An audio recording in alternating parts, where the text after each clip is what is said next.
All right, let's see. This is the last thing that old Chucky was talking about here. Majority Leader Chuck Schumer, Mr. Majority Leader, thank you so much for being Morning. with us. How do you govern with such unserious people in the House? Well, I think the contrast, Joe, Mika, is so apparent. They're in charge of the House, and they seem to be in a frenzy. Who can be the craziest? Who can move the hardest right? Who can impeach this one or that one or this one?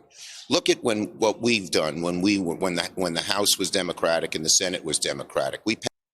Yeah, they didn't impeach anybody, people. They didn't impeach anybody.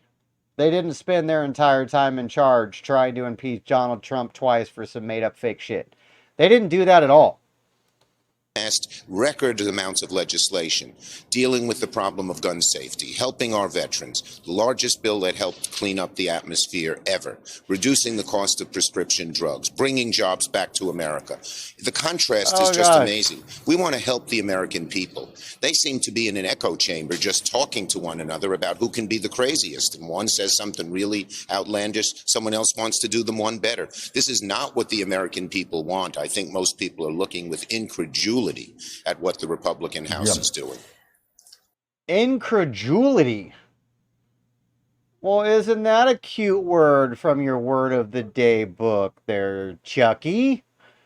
You know, on this program, time and again, we do talk about, and I'm sure you would agree with me, a difference between Republicans in the House and a lot of your colleagues in the Senate who a lot of them, not all of them, but a lot of them act far more responsibly and don't chase conspiracy theories the way House members do. But I'd be remiss if I didn't bring up Chuck Grassley, a guy who's been there longer than I think any other Republican. Chuck Grassley admitting that they're searching for documents and papers that to prove that somehow Joe Biden is part of a crime syndicate. And then when pushed on TV, admits he doesn't care whether Biden is guilty of anything or not. He doesn't care if there's wrongdoing or not. They're still going to go after him because they want his poll numbers to drop.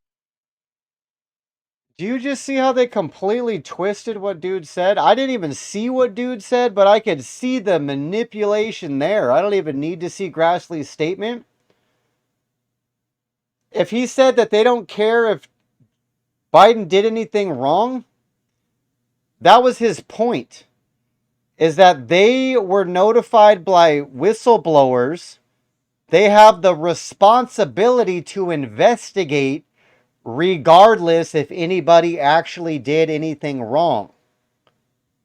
I can almost guarantee you, without even going to pull the clip, that that's what Grassley was trying to infer. That when a whistleblower comes forward, they investigate. They don't have to want there to be a crime. They don't have to want to find something. There doesn't have to need to be an actual crime. But they have the obligation to investigate as part of their duties as the Senate. That's crazy, the spin they just put on that shit. According to Comer.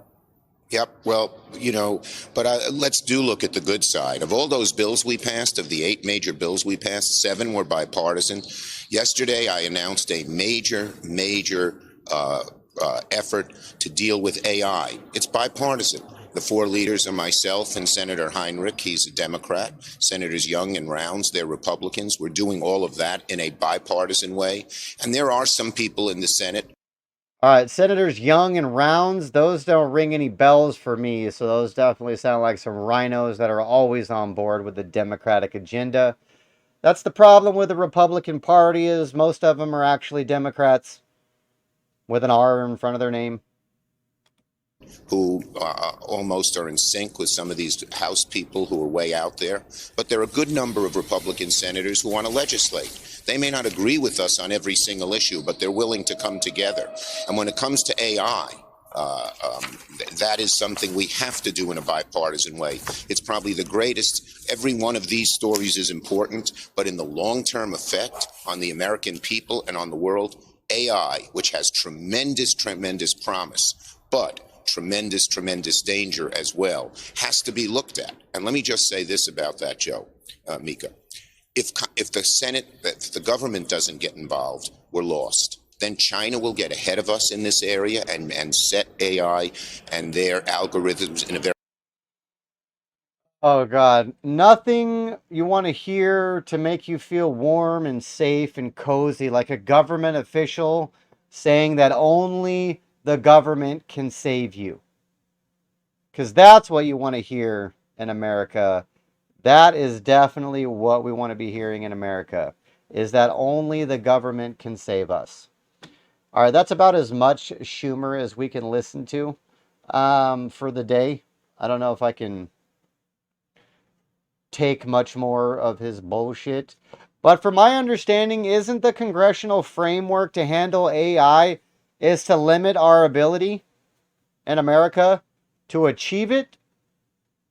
And that's somehow supposed to stop China? I don't know. I haven't dived into it, but tangentially, I don't, that's not a word.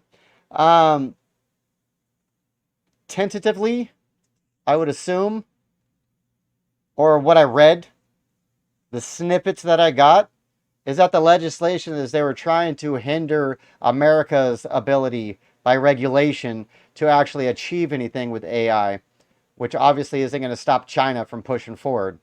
Um, and since we're ahead of them in the AI race, we should probably stay that way,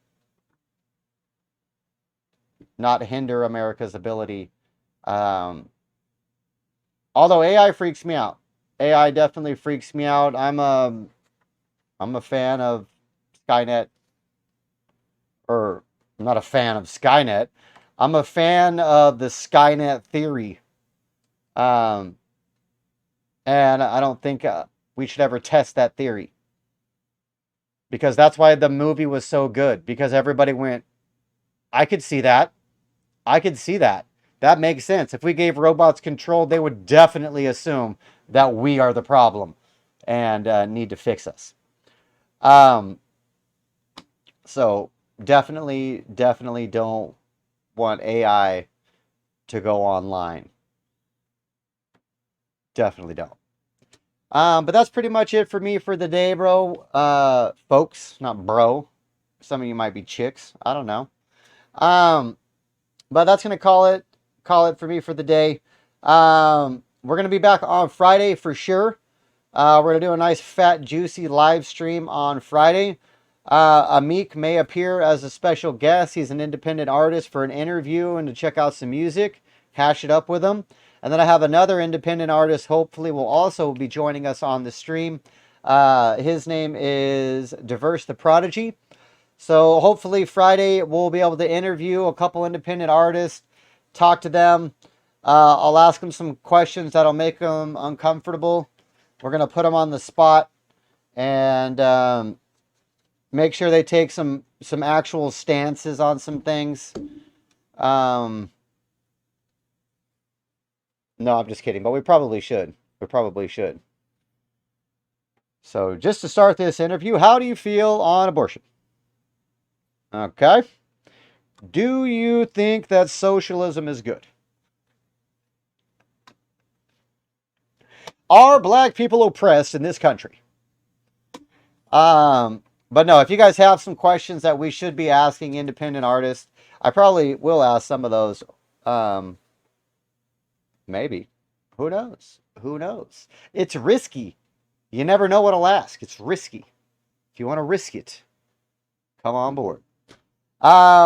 If any of you guys ever want to come on stream with me and chat it up, if you want to debate, if you have a different take on something and you'd like to explain it to me, hit me up in the chat.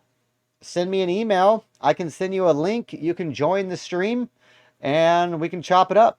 We can chop it up. Please keep your micro penises hidden. We're trying to get monetized, not on an FBI list. You know what I mean? But that's pretty much me for the day. I'm going to call it quits there. I appreciate all you guys for tapping in and tuning in with me. Links are down in the description if you want to help a 40-year-old man who looks 60 with a beard. I'm the 40-year-old bearded dude. Yeah, send me $1, donate, click the follow, click the join. If you want to do the $5 a month thing, that'd be fantastic. If if you don't like to support people by tips or donations via streams, a lot of people just don't.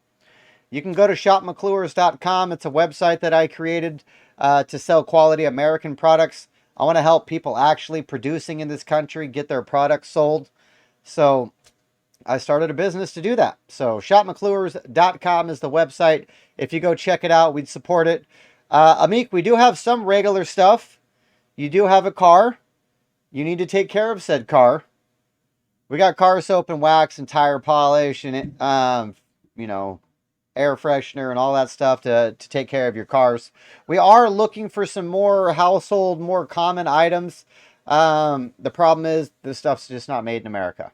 So if you guys know of some good quality American-made products, let me know, and I'll see if I can find a good distribution chain to be able to provide those to you guys. But at the end of the streams, I tend to ramble on too much, so we're just going to kill it here. I appreciate it, guys. Take care. Later, bye. Come hang out with us on Friday.